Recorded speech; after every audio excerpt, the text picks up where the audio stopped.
Fala pessoal, hoje aqui mais um vídeo do canal. Quem fala com vocês é o Cadu e hoje eu vou gravar aqui um vídeo do quadro Minhas Histórias, onde eu pego uma fase em específico, um volume único e apresento aqui, eu falo lanço spoiler mesmo e tal, eu falo que eu gostei da trama, que eu não gostei, né, os acertos e erros na minha opinião. Hoje eu vou fazer aqui um vídeo sobre essa fase do Punho de Ferro, que é roteirizada pelo Ed Brisson e desenhada pelo Mike Perkins, que durou, se eu não me engano, deixa eu contar aqui, Iron Fist 1, 2, 3, 4, 5, 6, 7, 73, 74, 75, 76, 77, 12 edições. Ela pegou lá do finalzinho do All New Different até o Marvel Legado. Ela tem 2 volumes, né? Já falei isso. Ela vai se tratar do seguinte: aqui o Danny ele não está mais conseguindo ativar o Punho de Ferro. Ele sente uma fraqueza na sua conexão do seu Chi lá com o Kunlun, né? Que é o necessário para ele ativar o poder do Punho de Ferro. Então ele está buscando um caminho para conseguir acessar novamente esse poder.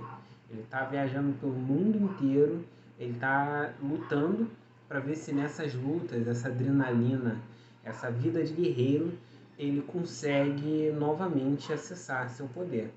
Porém, um cara chamado Chozin vai abordar ele num bar e vai convidar ele para uma ilha chamada Liu Chi, onde ele tem que encarar 7 mestres de Kung Fu, que são de 7 casas diferentes, como o primeiro, que é a casa da enguia, tem a casa do rato, tem a casa da cobra, do coelho, dentre outros. Ele tem que lutar contra esses mestres e absorver esse ki, mas nem tudo é o que parece.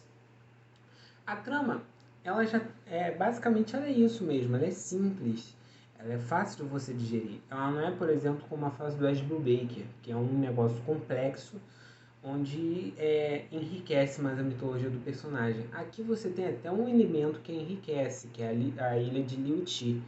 Porém, não é uma coisa que se pretende ser grandioso. Não, é uma coisa. O roteiro ele pretende mais ser divertido do que ser algo grandioso. E eu acho que esse foi um grande acerto um grande acerto do Ed Brisson. Mas o maior problema em si é que o Punho de Ferro, de certa forma, depois do Ed Brubaker e do Dwayne, não sei o nome do resto do cara, ele é um personagem que não tem mais grande apelo. É fato. Parece que o personagem ele caiu numa morbidez no editorial.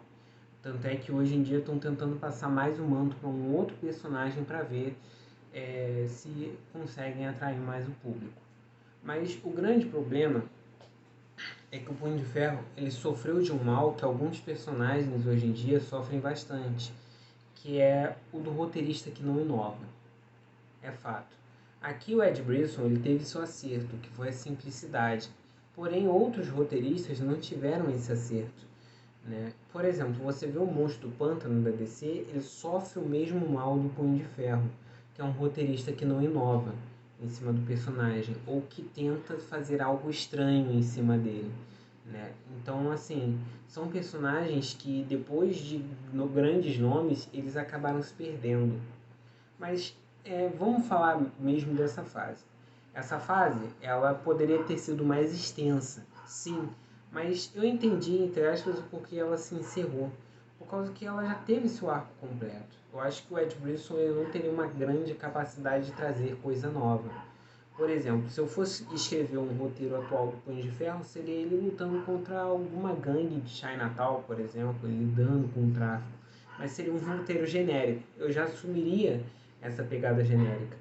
O que o personagem já apresentou, com Lun e tal, já está de bom tamanho. Já falaram que Kun é uma cidade que antigamente era muito machista, pelo fato do povo ser imortal. Os homens, eles de certa forma, os homens com tradições velhas, eles continuaram vivos durante anos. Então eles trouxeram essas tradições. A do machismo, o negócio retrógrado, mulheres não poderiam lutar. Aqui o Ed Brisson, o Chozin, né, que é o vilão principal, o Ed Brisson ele aborda bastante isso, né, esse lado assim, machista, antiquado. E tu tem também um elemento que é muito importante, que está sempre sendo recorrente nas histórias do Punho de Ferro, que é Danny Rand é um estrangeiro. Ele é um americano ali no meio de uma cultura oriental. Ele é um protagonista em meio a uma cultura que não é dele, né? Mas toda hora as histórias do Punho de Ferro com o Danny estão batendo nessa tecla de que mesmo o Danny sendo um estrangeiro, ele se sente em casa em comum, ele foi criado ali, ele cresceu ali. Então, ele não tomou nada de ninguém. A culpa foi do Yuti. E essa história ele está sempre tentando falar isso. Eu sou digno desse manto, eu sou digno. Eu acho que um grande acerto do Ed Brisson aqui também foi esfregar na cara do público que fica falando que só porque o Danny é um loiro dos olhos verdes, estrangeiro, americano, ele não pode ser o Punho de Ferro. Não, aqui já foi abordado, ele é digno. Ele viveu ali dentro de Kunlun, ele lutou por Kunlun, ele luta por Kunlun, e mesmo ele deslizando, ele fracassando, ele tenta ao máximo salvar o povo dali. Ele é humano, ele é falho, não é só porque ele tem punhos de ferro que ele não vai ajudar a cidade dele. A única coisa que eu acho que essa fase poderia ficar um pouco mais extensa é que o Danny queria voltar para Kunlun. Ele viu que o propósito dele era proteger Kunlun e ele queria voltar.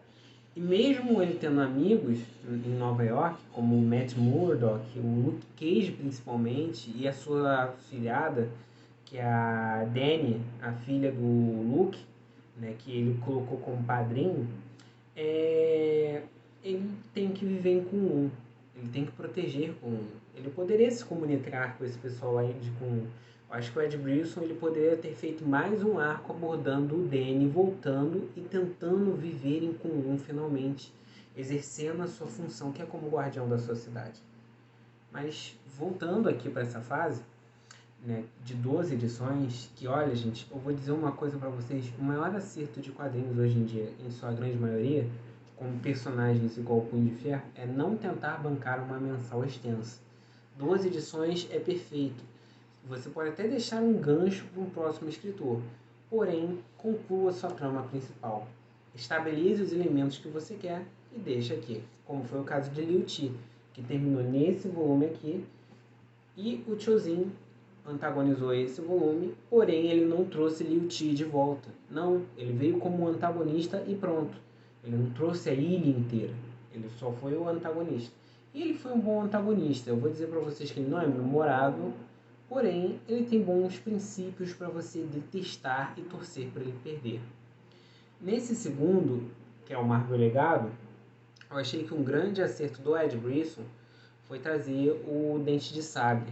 Aqui, que nessa fase ele estava bonzinho, por causa da saga Eixo, que vem numa fase anterior da Marvel, que eu não vou puxar.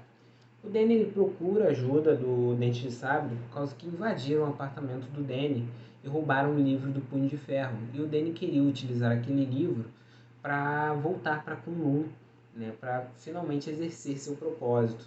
Mas acabaram assaltando e o prédio dele é super protegido, tem segurança Stark. Shao-Lao tá lá dentro, é uma coisa que eu senti falta de uma explicação aqui. Mas creio eu que o Shao-Lao tá ali dentro por causa da fase do Carrie Andrews, que eu ainda vou fazer um vídeo aqui no canal falando dessa fase. E ele vai atrás do Dente de Sabre pelo seguinte, quem invadiu lá foi a Sociedade da Serpente, que tem em comum dos membros o Constritor, que é um amigo do Dente de Sabre. Só que a gente descobre que o Constritor original estava morto, é um novo cara no manto de Constritor. E cara, o Dente de Sabre fica na pá virada aqui. Eu nem sabia que o Dente de Sabre era grande amigo do Constritor original. Aliás, eu sei pouca coisa do Dente de Sabre, além dele ser ele ter aparecido primeiro nas histórias do Punho de Ferro e ser o principal antagonista do Wolverine. Aqui a arte do Mike Perkins, ela é incrível, gente. Eu acho que o Mike Perkins ele merecia aparecer em outras HQs como desenhista. Aqui ele faz uma arte belíssima, são cenas de ação incríveis, sensacionais. Cara, até marcar a página aqui. A luta final ocorre com um não é devastada, aleluia, que com um ser devastado tá virando clichê, já eu tô achando chato isso. Tem a luta da Pardal, que é uma nova Yuti da cidade, contra esse vilão machista, eu achei interessante isso, né, porque ele vive criticando, aqui no meio da luta o cara insiste mais em criticar ela do que em bater nela, cara. Ele fica falando, você é cega, você é mulher, Ah, mulheres têm que baixar a cabeça, que não sei o que. Cara, sim, um otário. Mas, Cadu, isso daí foi forçação de barra? Você tá falando como se fosse forçação de barra. Não, ele não fica soltando essas provocações direto. Mas, se você entrar no contexto das histórias do Punho de Ferro, você vai perceber que o povo de Kunlun, que vive lá há muito tempo, boa parte dos homens é machista. Tem uma lei lá que as mulheres não podem aprender a lutar. Então, assim, é perceptível esse tipo de coisa. Olha a luta do Punho de Ferro contra o Chosin. Assim, meu veredito é que essa fase do Punho de Ferro ela é muito legal, ela é divertida. Não espere nada nível John Barney, nada nível Ed Brubaker, mas espere algo nível, cara, que saudade do Punho de Ferro. Vou ler uma historinha dele para passar um tempo e não para quebrar minha cabeça. É uma boa fase, é uma ótima fase, eu recomendo. O melhor encadernado dos dois, na minha opinião, é esse aqui. Mas você precisa ter lido esse para entender. Eu acho que assim, o Punho de Ferro ele é um personagem que tem carecido de histórias iguais a essa, né? Para ver se ele volta para um gosto público. Porque eu vejo hoje em dia muita gente pedindo histórias complicadas, complexas, nível Alan Moore, nível Frank Miller. Assim, o Al Ewing, ele trouxe uma ótima fase do Hulk. O Chip Zdarsky está trazendo uma ótima fase do Demolidor. O Donny Cates, ele trouxe uma fase divertida do Venom e tal, tá trazendo uma fase divertida do Hulk e por aí vai. Só que assim, o que a gente está precisando também são de quadrinhos que não façam a gente de idiota, mas também não tentem ser tão inovadores. Tem alguns quadrinhos, como esse do Ed Brisson, por exemplo, que estão aí pra gente relaxar. Eu acho que se o Punho de Ferro tivesse mais fases de relaxar do que fases dele perdendo poder, de Kunlun sendo detonada, disso acontecendo, daquilo acontecendo, um torneio cósmico hipergaláctico onde ele tem que se provar digno, ele ia ser um personagem mais amável ao público. Eu vou ler em scan essa nova fase, enquanto não sai aqui no Brasil, né, dessa passagem de manto. Eu vou ver, porque eu também não quero que tenha também uma baita de uma forçação de barra, onde um personagem oriental finalmente está no manto feito por orientais. Calma, o Danny nesses vários anos de história já se provou digno desse manto. Eu acho que os escritores eles têm que entender isso. E aqui finalmente o Ed Brisson fechou essa porta. Vamos ver se nessa nova fase eles vão querer de novo abrir uma porta chata que já está sendo aberta há anos a fio, né, com insultos ao personagem dentro de suas próprias histórias. Então é isso, eu espero que vocês tenham gostado do vídeo. Vou mostrar um pouco mais da arte do Mark Perkins, sim, acho que é bom. E tem outra aqui que eu esqueci de comentar. O Mike Perkins, ele colocou outra coisa na mitologia do Punho de Ferro, que não sei se vocês lembram, o desafio do O1, que era um robô gigante que o Danny teve que derrotar. Antes dele era um cara de carne e osso que desafiou o primeiro Punho de Ferro, perdeu para esse primeiro Punho de Ferro, porém foi uma luta de dias a fio. Então ele virou o primeiro O1, né, que ele quebrava vários punhos de ferro indignos do manto. Mas ele foi expulso porque o Yuti era corrupto e pediu para ele perder lutas. Achei isso muito maneiro. Um personagem bem legal aí para essa nova mitologia. Então é isso, gente. Valeu, espero que vocês tenham gostado do vídeo e tchau, tchau. Comentem essa fase se vocês leram, se vocês pretendem ler também. Valeu, gente.